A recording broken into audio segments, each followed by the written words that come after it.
The federal government is set to sacrifice over $10 billion in previously announced funding for regional projects in order to rebalance next week's budget. Prime Minister Anthony Albanese will dismiss a number of regional grants promised by the coalition in an effort to carry out key election promises. Up to $7 billion promised for new dams and a program to create regional jobs are in doubt as the government implements its priorities for cheaper childcare and medicines. And joining me live now is Nationals leader David Littleproud. Thank you so much for joining us this morning. So the budget will be handed down next week, cheaper childcare and medicines and a pay rise for aged care workers over dam building in regional areas. In your opinion, is this shift in priorities from the government warranted? Well, regional Australia is getting its guts ripped out by this government. I mean, this is about taking away priority spending in infrastructure to resources and to agricultural sector that paid the bills when many other parts of the economy are put under the doona for the last 2 years. I mean, the government says that it was pork barrelling when we were there. And this is the problem we have is with infrastructure spending. The Labor Party gives us nothing, and then when we get back into government, we actually have to square the ledger. We actually have to get that pendulum back. And what we've said to the government is be constructive. Don't just rip everything. Don't rip the guts out of regional Australia. Actually sit down and constructively give us a sustainable funding model for infrastructure for the 30% of Australians that live outside a capital city. And you would have thought in a time of floods that they might have thought about dams being not a bad mitigant for flooding into the future, but also using some common sense that would not just mitigate, but would grow our regional areas and continue to grow our economy. This is all about politics rather than this Prime Minister and this government governing for all Australians. We feel like the forgotten Australians. And the only time we get a fair crack is when the National Party gets to hold the Liberal Party to account and we can get these key infrastructure projects and programs. And particularly when this government is going hell-bent on transitioning into renewable energy, when many of these regional areas will pay the human toll of lost jobs. There is no investment to support those people, those families out there. We're all Australian, and I think unfortunately this government just sees their votes in the city and they've forgotten about us. And that's not how Australia should be run. That's not how we should be operated, and that's what this budget's going to show. Right, but doesn't Anthony Albanese have a mandate for this? Because this is what he won the election on. People voted for this as their priorities. Well, he had a mandate to, as he said on election night, to govern for all Australians. And that includes the 30% that live outside capital cities. And to take away the investment in infrastructure that was playing a pivotal role in filling in supply chain gaps. That meant that products that we were producing in a paddock to get to a port, to get out in a boat, to pay the bills for this nation, to make sure you got doctors and nurses and schools, to actually take that and rip that investment away, means that those supply chains aren't as efficient. It means that we don't have that investment out there. It means the economy is poorer for it, all for a philosophical bent of trying to win votes in the city. That's pork barrelling. Now, Labor Party keeps on saying we pork barrel. No, we actually have to bring the pendulum back because regional Australia misses out when they get in. And what we're saying is, let's break this. Let's break this nexus where Labor gives us nothing and we have to square the ledger. Let's sit down and have a sustainable funding model for infrastructure and programs in regional Australia that goes beyond politics. And the Prime Minister said he wanted a new political construct. Well, here's his chance to sit down with the National Party because we represent regional Australia, and let's make sure we get our fair share so that we don't have this continual fighting on a political level. Let's get back to supporting all Australians, governing for all Australians, not just for those that are fortunate enough to live in a capital city. OK, the New South Wales Premier, he's not happy with the Albanese government on this federal Labor plan either, saying it shortchanges New South Wales over other states, says New South Wales is not getting its fair share of roads and rail projects. Your thoughts on that? Well, you only have to look where the majority's gone. It's gone to Victoria, and you don't have to be a political genius to understand where the political cycle is at the moment. Victoria goes to the polls in about 5 weeks' time. So, you know, you talk about pork barrelling. Jim Chalmers and Anthony Albanese is helping out their mate Dan down there as quick and as fast as they can.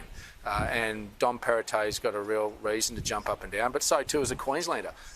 As a Queenslander, let me say, we're one of the most decentralised states in the country, if not beyond Western Australia. and we got a lousy $1.5 billion just for the Bruce Highway, and that's only one highway of many that needs investment that we were going to invest in. They've just been ripped out of.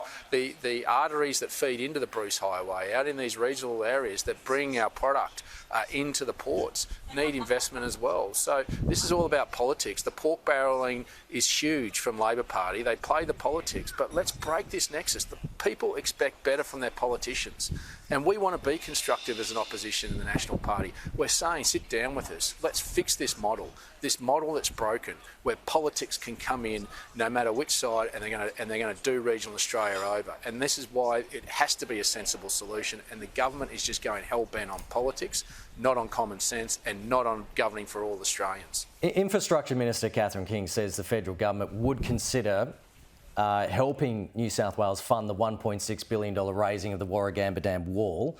Is that more important than other regional dam infrastructure, do you think?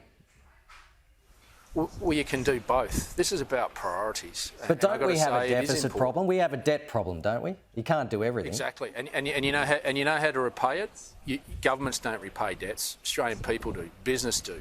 And government's job is to invest in them. Put the environment and infrastructure around them to do it. And you know who's going to do that? Is the Australian people. If you put that infrastructure, water infrastructure, because they make money, not governments. Governments don't create jobs. The only jobs governments create are the ones you pay for. And so that's why it's important about having your priorities right when you come to this budget, about what you're spending, about how you're going to grow the pie.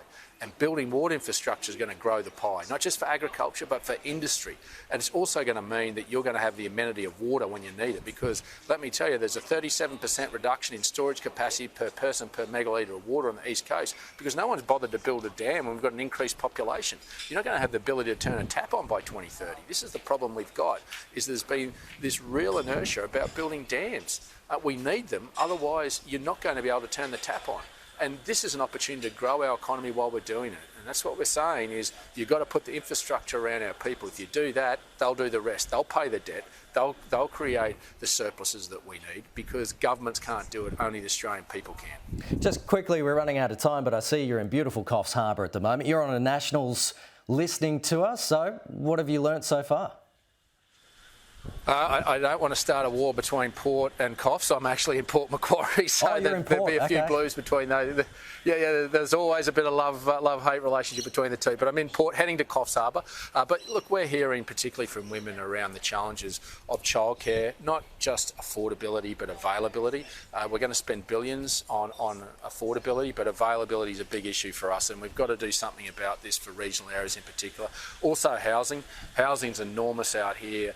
We've got all these jobs, but unless you can actually get families back to work, but also give people to come here and have a house, and emergency housing in particular, those are the big issues that we're hearing today from women here in Port Macquarie, and we heard in Mildura and across Victoria last week. So these are the issues that we want to be constructive of, work with the government to come up with the solutions, and particularly regional solutions rather than a national solution. We should have tailored solutions for regional Australia. There's different solutions, and that's what we should work constructively for. And I've got to say, Pat Conahan today has called on the government to have a national housing summit.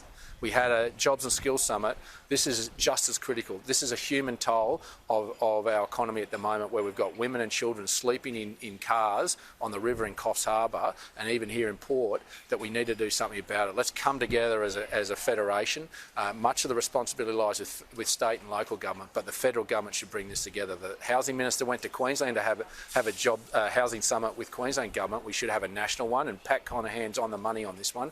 Let's bring all levels of government and industry together to solve this problem quickly. Otherwise, this is going to exacerbate into a huge problem for particularly women and children across regional Australia. Okay. Nationals leader David Littleproud, appreciate your time. Thank you. Thanks for having me.